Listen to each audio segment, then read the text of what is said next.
আসসালামু আলাইকুম সুপ্রিয় দর্শক, আমার রান্নাঘরে আরেকটি নতুন রেসিপিতে আপনাদের সবাইকে স্বাগতম। আশা করি রেসিপিটি আপনাদের কাছে ভালো লাগবে। আজকের রেসিপি টক ঝাল মিষ্টি আমের আচার তৈরি করেছি খুব অল্প মশলা এবং খেতে ভীষণ মজা। যারা আমের আচার তৈরি করতে পারে না একদমই, আজকের রেসিপি দেখে যে কেউ এই টক ঝাল মিষ্টি আমের আচারটা তৈরি করতে পারবে। আমের আচার এমন কোনো লোক নেই যে পছন্দ করে না, কিন্তু কিভাবে তৈরি করলে ভীষণ মজা হয় বা সংরক্ষণ করা যায় বছর জুড়ে সেটাই জানি না। তাই ভিডিওটি জানলে সম্পূর্ণ কিছু জানতে পারবেন। তা ভিডিওটি স্কিপ না করে আশা করি সম্পূর্ণ ভিডিও দেখবেন, ভালো লাগবে। ভালো লাগলে প্লিজ একটি লাইক দিয়ে ভিডিওটি কন্টিনিউ করবেন। আমি এখানে 1 কেজি পরিমাণ আম নিয়েছি। আমটাকে আমি খোসা সহই আচার দেব, সেজন্য আমি খোসাটা ছাড়াবো না, শুধু বোটা থেকে একটু বাদ দিয়ে নেব। এখন আমি মাঝ বরাবর এটাকে কেটে নেব। এখন ভালোভাবে আটিটা হয়নি, সেজন্য আপনারা যদি পান আটিসহ আম সেটা নিলে খুব ভালো হয়। এখন আমি দেখতে পারছেন কীরকম সাইজ করে কেটে নিয়েছি। আপনাদের আমের সাইজটা যদি বড় হয় আপনারা মাঝখান দিয়ে আরও একটু টুকরো করে নিতে পারেন। এভাবে করে আমি সবগুলো আম কেটে নেব। দেখতে পারছেন মাঝখানে যে আটিটা থাকে সেটা আমি ফেলে দিচ্ছি। এখন আমি এটাকে ভালোভাবে ধুয়ে পরিষ্কার করে নিয়েছি সাদা পানি দিয়ে। এখন এর ভিতরে আমি কিছু হালকা গরম পানি এবং লবণ দিয়ে এটাকে মেখে রেখে দেব বা ভিজিয়ে রেখে দেব 2 ঘন্টার মতো। তাহলে আমের ভিতরে যে অনেকটা টকের পরিমাণ থাকে সেটা অনেকটা কমে যাবে। এখন আমি এটাকে ধুয়ে ভালোভাবে পরিষ্কার করে ছেঁকে রেখে দেব। এখন আমটাকে তৈরি করার জন্য আমার যেটা মশলা প্রয়োজন সেটা আমি তৈরি করে নিচ্ছি। 1 কেজি পরিমাণ আমের জন্য আমি এখানে 2 টেবিল চামচ সরিষা নিয়েছি। সরিষাটা কিন্তু অবশ্যই লাগবে। এখন আমি একটি ব্লেন্ডার জারে দিয়ে দিচ্ছি সরিষা।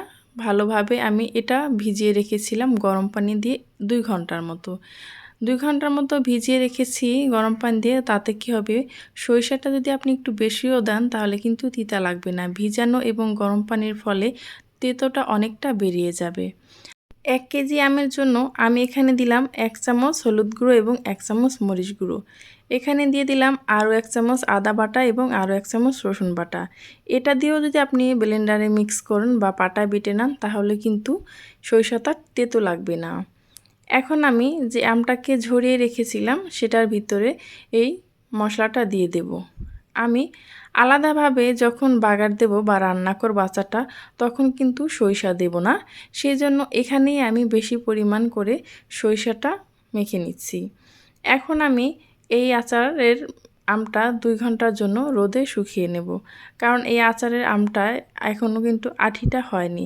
আপনারা চাইলে এভাবেই কিন্তু আচারটাকে একসাথে রান্না করে নিতে পারেন। যেহেতু এই আমে আটিটা হয়নি সেজন্য একটু আমি রোদে শুকিয়ে নিচ্ছি। তাও কিন্তু বেশি সময় না, 2 ঘন্টার জন্য আমি একটু রোদে দিয়েছিলাম। উপরের পানিটা একটু টেনে গেছে। এই পর্যায়ে আমি কিন্তু আবার নিয়ে আসছি।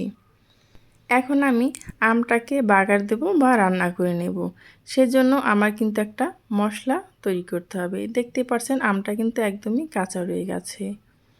এখন যেহেতু আমের সিজন, আমি একসাথেই কিছু পাঁচফোড়ন তৈরি করে রাখবো। সেজন্য আমি এখানে দিয়ে দিলাম বেশ কয়েকটা শুকনো মরিচ। এখানে 15টার মতো শুকনো মরিচ আছে। এই 15টা শুকনো মরিচের জন্য আমি এখানে 1 প্যাকেট পাঁচফোড়ন দিয়ে দেব। আমি কিন্তু আগে পাঁচফোড়নটা দিইনি, আগে মরিচটাকে আমি একটু টেলে নিয়েছি। পাঁচফোড়ন আর মরিচ একসাথে দিলে কিন্তু পাঁচফোড়নটা পুড়ে যাবে, মরিচটা ভালোভাবে টালা হবে না। আবার মরিচটা ভালোভাবে টালতে গেলে পাঁচফোড়নটা পুড়ে যাবে, সেজন্য কিন্তু আমি আগে পরে করে দিয়েছি। আপনারাও এভাবে করবেন। পাঁচফোড়নটা পুড়ে গেলে আচারের স্বাদটা কিন্তু নষ্ট হয়ে যাবে। এখন আমি 1 কেজি আমের জন্য এখানে 250 গ্রাম সরিষা তেল দিয়ে দিলাম। এখন এখানে দিয়ে দিচ্ছি আমি 2টা আস্ত রসুন কোয়া ছাড়িয়ে নিয়েছি। এটাকে আমি একটু আগে হালকা করে ভেজে নেব। তারপরে এর ভিতরে আমি দিয়ে দেব কিছু গোটা মশলা। গোটা যে পাঁচফোড়নটা আছে সেটারই কিছু আমি এখানে দিয়ে দিচ্ছি। তারপর আমি হালকা আরেকটু নেড়ে চেড়ে নেব। তারপরে দিয়ে দেব এখানে আমি 7-8টির মতো শুকনো মরিচ। এই শুকনো মরিচটা দেওয়ার ফলে আচারের থেকে সুন্দর একটা ফ্লেভার আসে। এখন এগুলোকে আমি ভালোভাবে মিক্স করে নেব। এই সবগুলো একসাথে দিইনি, কারণ একটা আগে একটা পরে ভাজা হবে, তাহলে কিন্তু একটা পুড়ে যাবে আবার একটা কাঁচা থেকে যাবে, সেই জন্য। এই পর্যায়ে আমি এখানে আবারও দিয়ে দিলাম 1 চামচ আদা এবং 1 চামচ রসুন বাটা। এই আদা রসুন বাটাটাকে খুব ভালোভাবে আমি ভেজে নেব। ফেনার জন্য হয়তো দেখা যায় না, তারপর এরকম উঠিয়ে উঠিয়ে একটু দেখে নিতে হবে। এখন খুব সুন্দরভাবে আমার মশলাটা ভাজা হয়ে গেছে। যে আমটা আমি রোদে শুকিয়ে নিয়েছিলাম সেটা এর ভিতরে দিয়ে দিচ্ছি। এখন ভালোভাবে এটাকে নেড়েচেড়ে মিশিয়ে আমি ঢাকনা দিয়ে ঢেকে রান্না করব 3 মিনিট। যেহেতু এই আমে আঁটি হয়নি, এই আমটাকে আমি আস্তা কিভাবে রেখে এই আচারটা তৈরি করব সেটাই বলছি আপনাদের। এটাকে বেশি ঢাকনা দিয়ে রান্না করা যাবে না। 3 মিনিটে কিন্তু আমটা খুব সুন্দরভাবে সেদ্ধ হয়ে গেছে, কালারটাও কিন্তু চেঞ্জ হয়ে গেছে। এখন আমি এটাকে আলতোভাবে নেড়ে চেড়ে নেব। এটাকে এখন খুবই আস্তে আস্তে নেড়ে নিতে হবে। এখন 1 কেজি আমের জন্য আমি এখানে 250 গ্রাম চিনি ব্যবহার করেছি। তাতে আমের টক এবং মিষ্টি সব কিছু খুব সুন্দরভাবে ব্যালেন্স হবে। এখন আমি এখানে দিয়ে দেব 1/2 কাপ ভিনেগার। এই ভিনেগারটা দিলে একদম নিশ্চিন্তে আপনি 1 বছর এই আচারটাকে সংরক্ষণ করতে পারবেন, কোনো সমস্যা নেই। এখানে কোনো পানি ব্যবহার করা যাবে না, এমনিতেই কিন্তু চিনিটা গলে অনেকটা পানি বের হয়ে যাবে। ভিনেগারটা দিয়ে আমি হালকাভাবে আরেকটু নেড়েচেড়ে দিচ্ছি। এখন দেখতে পারবেন চিনিটা গলে অনেকটা পানি বেরিয়ে গেছে। দেখতেই পারছেন অনেকটা পানি কিন্তু বেরিয়ে গেছে। এখন আমি আলতোভাবে এটাকে নেড়েচেড়ে দেব। এই পর্যায়ে এসে এখনও যারা লাইক দেননি, প্লিজ একটি লাইক দিয়ে ভিডিওটি কন্টিনিউ করবেন। আমার এই ভিডিওটা ভালো লাগলে প্লিজ চ্যানেলটি সাবস্ক্রাইব করে পাশে থাকা বেল আইকনটা ক্লিক করে রাখবেন। এই তো দেখতে পাচ্ছেন প্রথমে কিন্তু আমি লবণটা ব্যবহার করিনি। তার কারণ হলো প্রথমে আমি লবণটা ব্যবহার করলে আমটা কিন্তু গলে যেত। শেষ পর্যায়ে এসে আমি দিয়ে দিলাম 1 চামচ বিট লবণ আর 1 চামচ খাবার লবণ আমরা যেটা খাই, দিয়ে ভালোভাবে একটু মিশিয়ে নেব। তারপর আমি আরও কিছুক্ষণ রান্না করে নেব।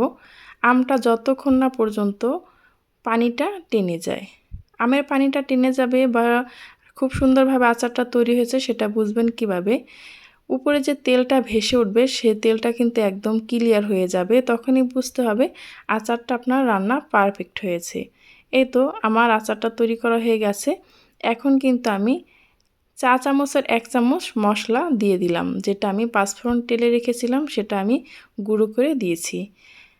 এখানে কিন্তু খুব অল্প মশলায় আমি এটাকে তৈরি করেছি, আর দেখতেই পারছেন আচারটা একদমই ভেঙে যায়নি বা গলে যায়নি, একদম পারফেক্ট হয়েছে। কতটা সুন্দর কালার হয়েছে, কোনো কালার দেওয়া ছাড়াই। এখন আমি আপনাদেরকে একটু পরিবেশন করে দেখাচ্ছি ঠান্ডা হওয়ার পরে। এরপর আমি বয়ম ভরে রেখে দেব। মাঝে মাঝে একটু বের করে রোদে দিলে আপনি সারা বছর এটা খেতে পারবেন। এই ভিডিওটা যদি আপনাদের কাছে ভালো লেগে থাকে তাহলে প্লিজ আবারও বলছি আমার চ্যানেলটি সাবস্ক্রাইব করে পাশে থাকা বেল আইকনটা ক্লিক করে রাখবেন, যাতে এরকম নতুন এবং সহজ রেসিপি আপলোড করা মাত্র আপনার কাছে চলে যায়।